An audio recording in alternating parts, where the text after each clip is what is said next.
నుంచి నాకు thyroid problem ఉంది. Normal report. నార్మల్ ఇప్పుడు థైరాయిడ్ లేదు నీకు? లేదు. 2 years నుంచి థైరాయిడ్. నేను నిలబడిందంట, ఈ రోజు నార్మల్ రిపోర్ట్ వచ్చింది. ప్రభు ఈ బిడ్డను స్వస్థపరిచాడు. Normal report. షుగర్. గట్టిగా చప్పట్లో దేవుని స్తుతిద్దాం.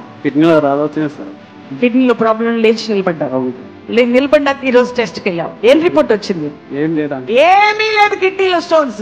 ఇది పాత రిపోర్ట్, ఇది కొత్త రిపోర్ట్. దేవుడు స్వస్థపరిచాడు. గట్టిగా చప్పట్టుకుంటాం. డాడీ ఆమె కిడ్నీలో రాళ్ళున్నవారు అక్కడ లేచి నిలబడమన్నారు. నొప్పి కూడా చాలా భయంకరంగా ఉండే. ఆ నొప్పి పోయింది, ఇప్పుడు నార్మల్ అని వచ్చేసింది. నొప్పి పోయింది, నార్మల్ వచ్చింది. డాక్టర్ చేయలేంది చూడండి, దేవుడు పరమ వైద్యుడు. బైబిలే చెప్తుంది స్వస్థత అద్భుతం అనేది ఒక పాపిని రక్షించడానికి, అలాగే ఒక మనిషిని మారు మనసులోకి నడిపించేది అని. అలాగే దేవుడు స్వస్థత వరాలు ఇచ్చే తన సేవకులను వాడుకున్నారు.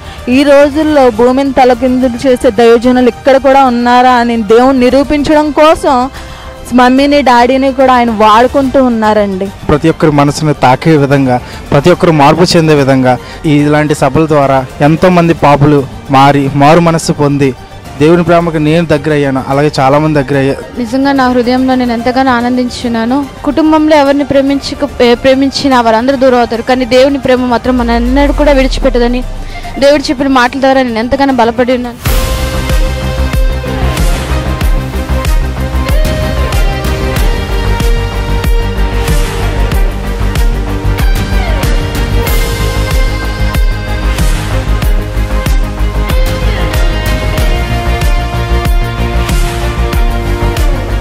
డిసెంబర్ 8, 9, 10, 11 4 రోజులు కూడా అద్భుతమైన ఉజ్జీవ సభలు మిర్యాలగూడ రాజీవ్ గాంధీ స్టేడియం. మీ అందరికీ తెలుసు రాజీవ్ గాంధీ స్టేడియం మిర్యాలగూడలో 4 దినాలు ఉజ్జీవ సభలు.